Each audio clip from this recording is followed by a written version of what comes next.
북한을 떠나는 사람들의 여정은 종종 탈출이라는 말로 간단히 묘사됩니다. 하지만 실상은 그보다 훨씬 길고 복잡하며 한 사람의 인생 전체를 뒤흔드는 선택입니다. 이번 다큐멘터리는 서로 다른 이유로 고향을 떠난 세 사람의 이야기를 따라갑니다.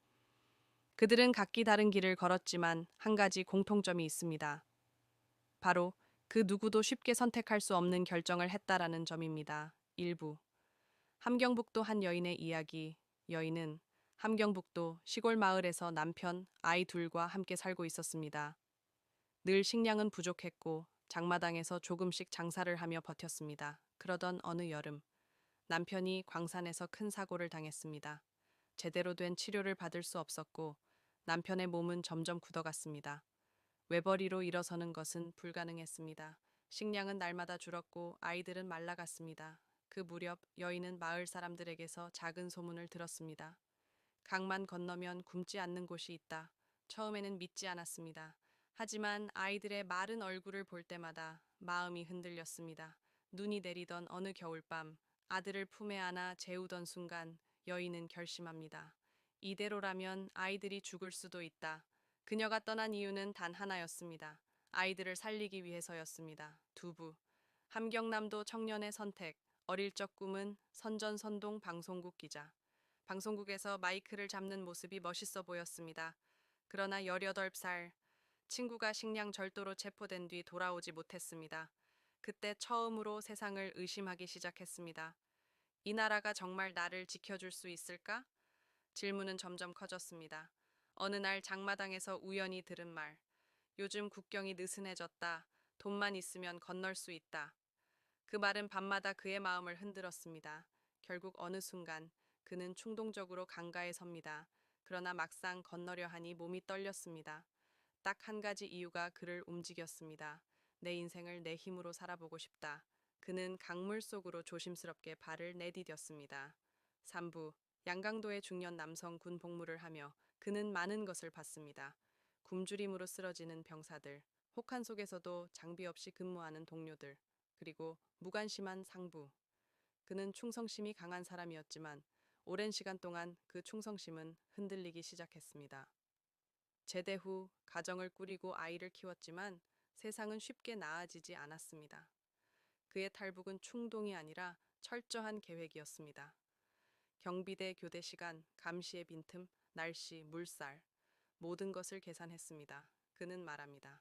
남겨지면 아이들에게 제가 보아온 삶을 물려줄 것 같았습니다.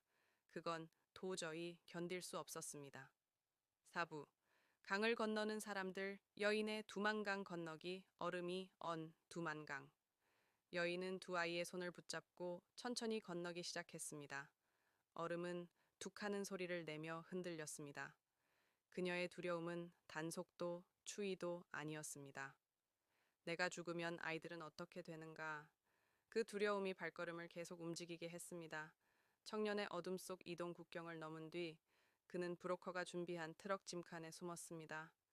눈을 떠도 아무것도 보이지 않는 칠흑 같은 어둠. 그 속에서 그는 스스로에게 물었습니다. 과연 이 길이 옳은 걸까? 그러나 되돌아갈 수는 없었습니다. 이후 그는 라오스로 향하는 긴 산길을 걷게 되었습니다. 짐승 울음소리, 폭우, 끊어진 길. 그러나 그는 멈추지 않았습니다. 중년 남성의 계획된 이동 중국 북부로 향하는 길. 그는 미리 준비해둔 경로를 따라 새벽에만 이동했습니다.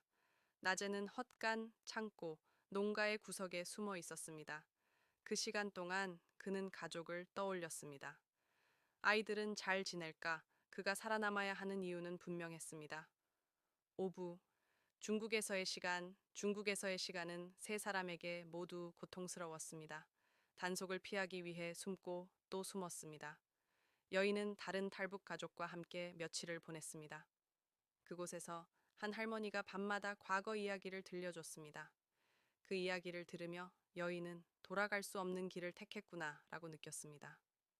청년은 라오스 국경 근처에서 많은 사연을 들었습니다. 몇 번의 실패 끝에 마지막 도전을 하는 사람들. 그들과 비교해 자신이 너무 쉽게 떠난 것 같다고 말했습니다. 중년 남성은 태국으로 향하는 길에서도 긴장 속에 움직였습니다. 누군가는 사라지고 누군가는 체포되었습니다. 그러나 그는 계속 앞으로 나아갔습니다. 6부. 태국 유치장에서의 시간, 태국 유치장. 좁고 답답하지만 이들에게는 희망의 시작이었습니다. 하루 3번 간단한 식사가 나왔고 잠자리는 불편했습니다. 그러나 3사람 모두 이야기했습니다. 이곳은 무섭지 않았다. 이제 한국으로 갈 수 있다는 희망이 있었다. 7부. 한국행 비행기, 한국행 비행기. 여인은 2아이를 안고 조용히 울었습니다. 이제 괜찮아. 이제는 안전해. 청년은 창밖을 보며 긴 숨을 쉬었습니다. 감정이 뒤섞여 말을 잇지 못했습니다. 중년 남성은 눈을 감고 또 한 번 깊게 숨을 들이마셨습니다. 그 숨은 생애 처음 느껴보는 평화였습니다. 8부. 한국 정착 여인 정착센터의 교육. 처음 가본 마트의 풍경은 충격이었습니다. 가득 쌓인 식품들. 아이들은 작은 과자 하나에도 크게 웃었습니다. 여인은 말합니다. 그 순간 지난 모든 고생이 보상받는 느낌이었습니다. 청년, 그는 언어 교육을 받으며 억양을 고쳤습니다. 초기에는 말을 아끼기도 했습니다. 하지만 그는 결국 대학에 진학하고 사람들 앞에서 발표할 수 있을 정도로 성장했습니다. 말투 때문에 내 인생이 작아질 필요는 없다. 중년 남성 한국의 속도는 그에게 낯설었습니다. 버스 시간, 지하철 환승, 스마트폰, 모든 것이 처음이었습니다. 그러나 그는 가족을 데려오기 위해 더 열심히 일했습니다. 3개월 만에 작은 공장에서 일하기 시작했고 2년 뒤 가족을 한국으로 초청했습니다. 9부. 현실의 벽 한국에서 이들은 새로운 벽을 만났습니다. 문화 차이, 경제적 부담, 말투로 인한 오해, 취업의 어려움, 그리고 북한 출신이라는 낙인. 여인은 가끔 조선족이냐는 질문을 받았습니다. 누군가는 표정을 굳히기도 했습니다. 그녀는 말했습니다. 내가 당당해야 아이들도 당당해집니다. 청년은 면접에서 정치적 문제는 없죠? 라는 질문을 여러 번 들었습니다. 그러나 그는 차분하게 자신의 목표를 설명했습니다. 결국 그는 꿈꾸던 분야의 직장을 얻었습니다. 중년 남성은 마침내 가족을 품에 안았습니다.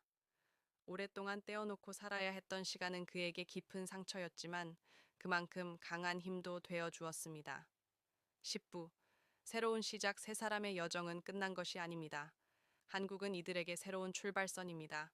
고통스러운 과거, 위험한 여정, 그리고 다시 시작한 삶.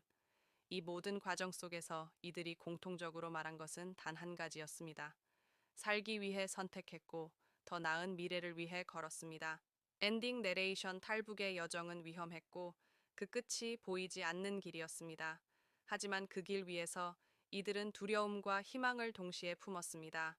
그리고 마침내 다른 삶을 위한 자신만의 발걸음을 내딛었습니다.